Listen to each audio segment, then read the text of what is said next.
No! We're not done yet! You haven't seen anything! Get ready!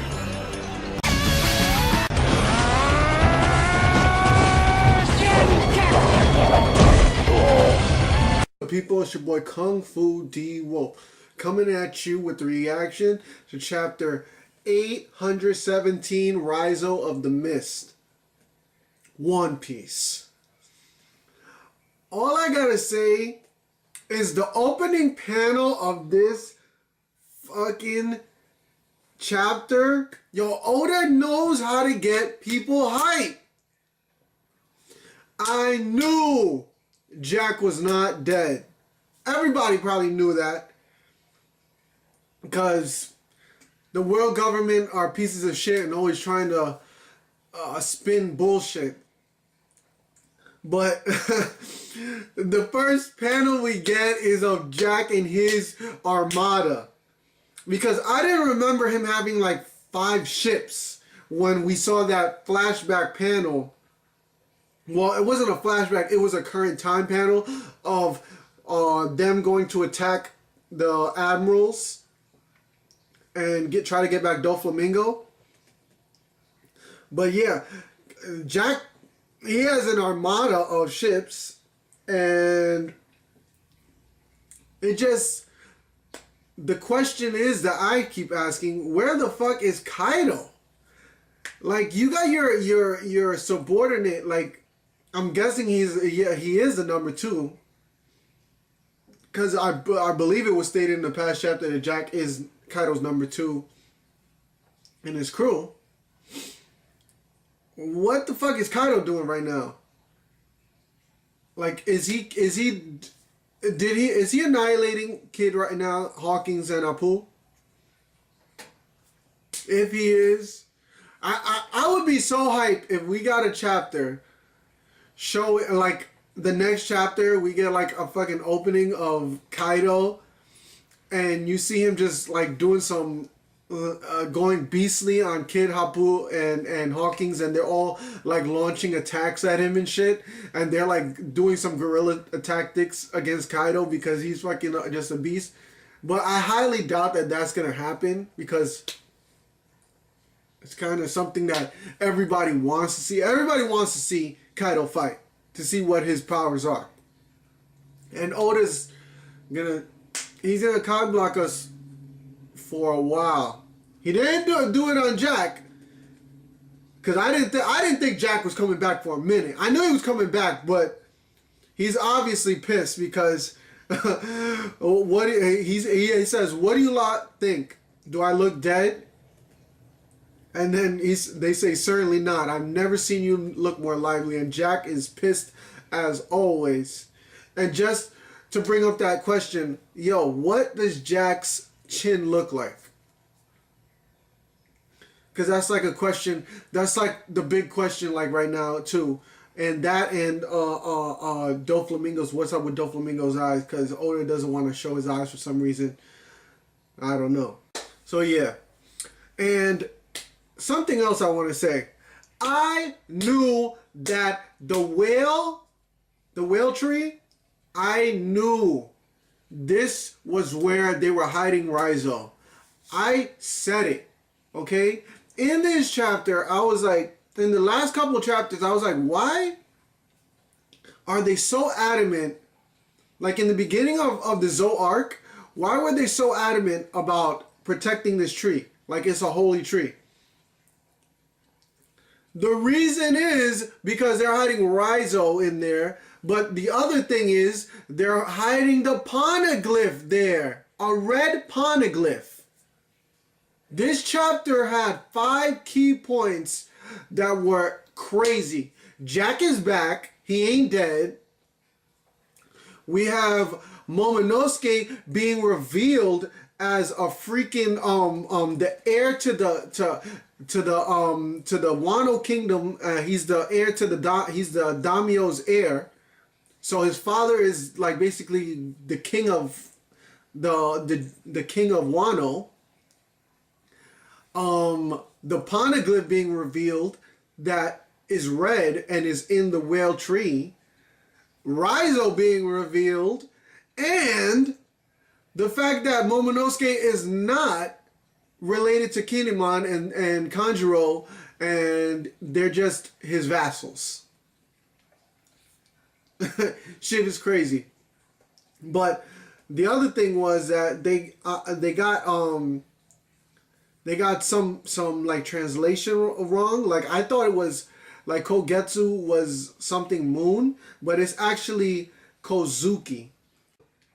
Kinemon has the crest on his back of the Kozuki family.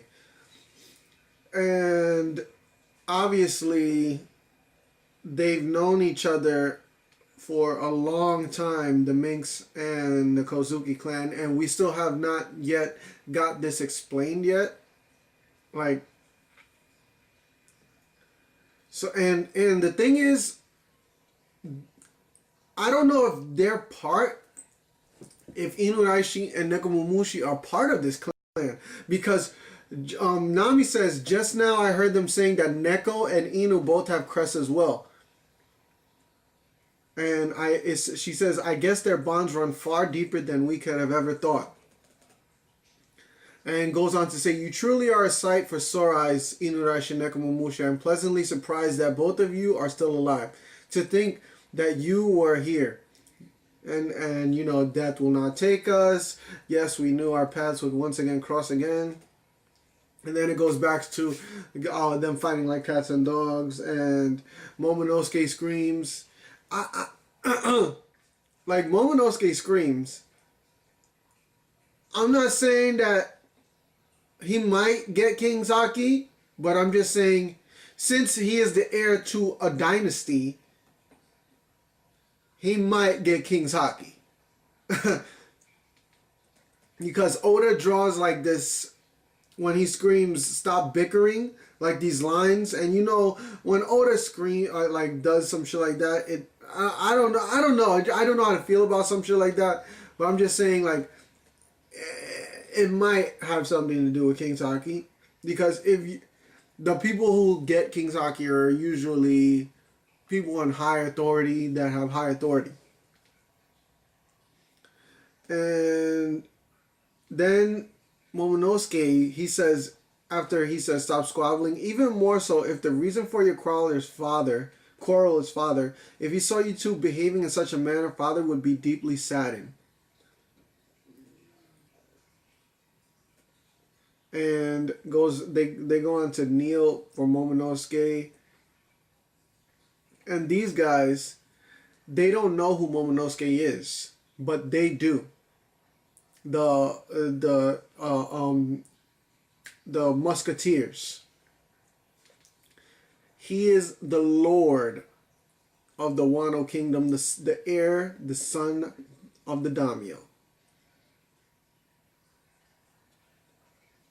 And I was just like, I knew there was something wrong with this,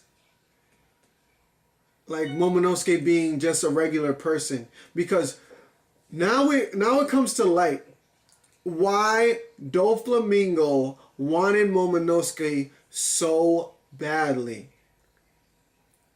To have Momonosuke as a hostage would have so much repercussions for the Wano Kingdom.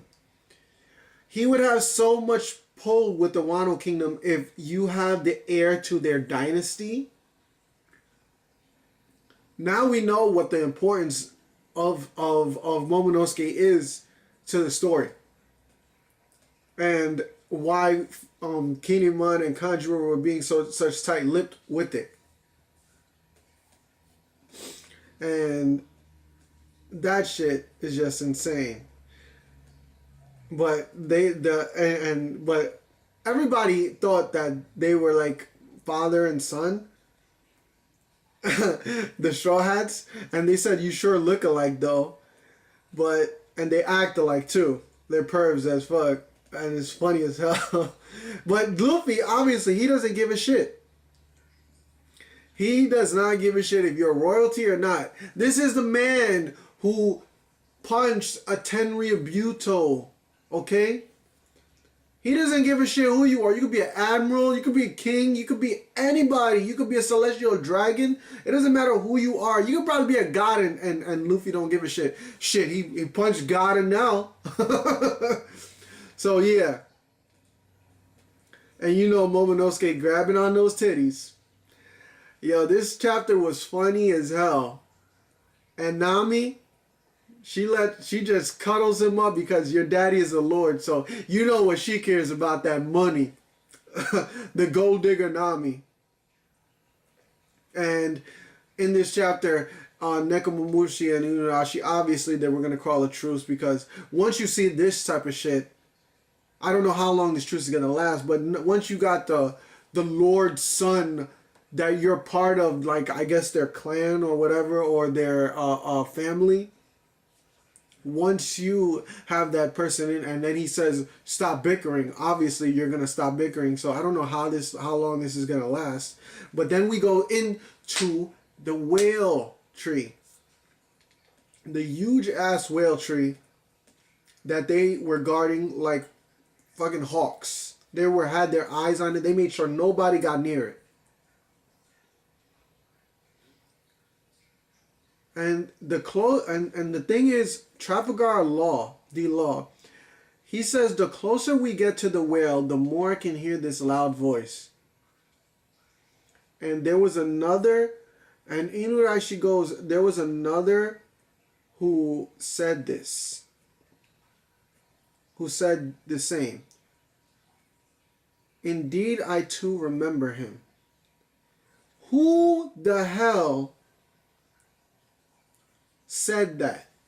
These are the little things that Otis does that like gets people thinking. There was another who said the same. And there's an entrance here. It's a hidden door, impossible to find. It's in the whale's, like the back of the whale's fin, the whale tree's fin. And then they go down some stairs. And they have Raizou of the Mist. Raizou of the Mist. He is huge. And he's crying and I guess he's screaming or something. But this is a big ass ninja. But he looks, yo, I'll tell you what. When Oda designed this motherfucker, I don't know where he was getting his design from, but he is one ugly in the face ass motherfucker. he got a page from Ivankov. Big as hell, oversized, limbs small, torso big, face and head huge, weird ass hairstyle. And I guarantee you that you can tell that Raizou he's a play on Naruto. Come on. Everybody goes, what a big letdown. Because everybody thought that he was going to be like some skinny, like cool looking ninja. But he's just, he's got snot. He's got like a scar that's like a moon. And they got the crest of the Kozuki clan. Like, I don't know what like we need to go, like, in the next couple chapters, this is probably gonna happen, what the Kozuki clan has to do with Zou. But the fact that the Kozuki clan has such deep ties to Zou is extremely interesting. Like, you think that because in the past chapters they said Wano is a country that is like in isolation. They don't want anybody coming in. And then Zou is like a place of isolation because the Minks don't want people to come in. But I don't know if because that's what it was said in the past. But from what I'm seeing, I don't know if that's true or not. Because in the past we have seen that obviously Ace went to Wano. So we like it's like getting mixed messages here. Like one says that they don't want people in, and that they're enemies of like people, and then the other says that they're not. Like it's like two totally different sides of what we're getting in the story. And having two kingdoms that are like are put into isolation, like they want to be in isolation. They don't want nobody coming into their countries.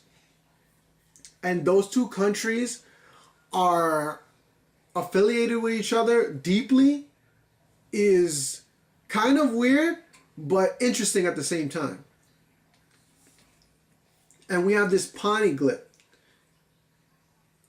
And it's the first poneglyph that I'm guessing Nico Robin has seen that's a deep red color. And why is that? So next chapter, we're probably going to get what the hell the poneglyph says. And Inuraishi, he can't read it, but Nico Robin can. And the red poneglyph, he goes on to say that it has a different purpose. What different purpose does it have? Maybe it's leading them to Raftel, or maybe it has to do something with a different weapon. No, only Nico Robin can read it, so she'll tell us in the next chapter. But the freaking Raizou of the Mist, yo, like they really, Oda is really clowning Naruto right now. Luffy goes on to say, hurry up and fling some shurikens for us. Go stand under a waterfall like Naruto. Show us some ninja art. Show us some earth release jutsu, fire release jutsu, wait, water release.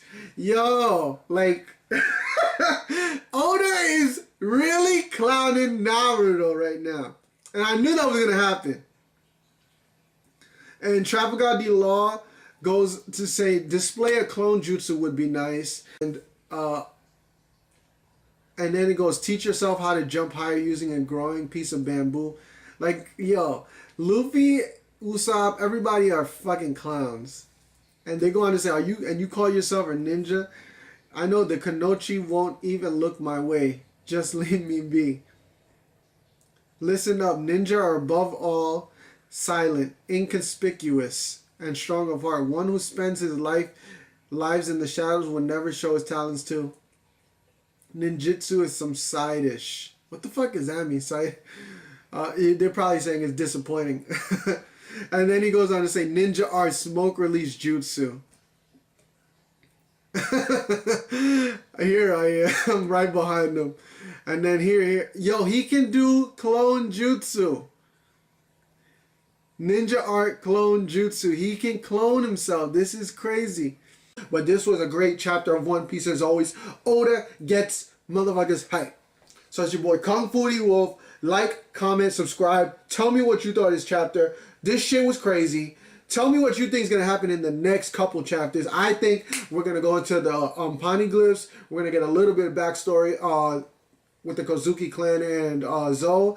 Maybe we'll have another panel of Dragon or Jack or Edward Weevil. I don't know. Oda comes and he makes shit hype always when he does these breaks. Yup. Man, Oda, man. Goda. Peace.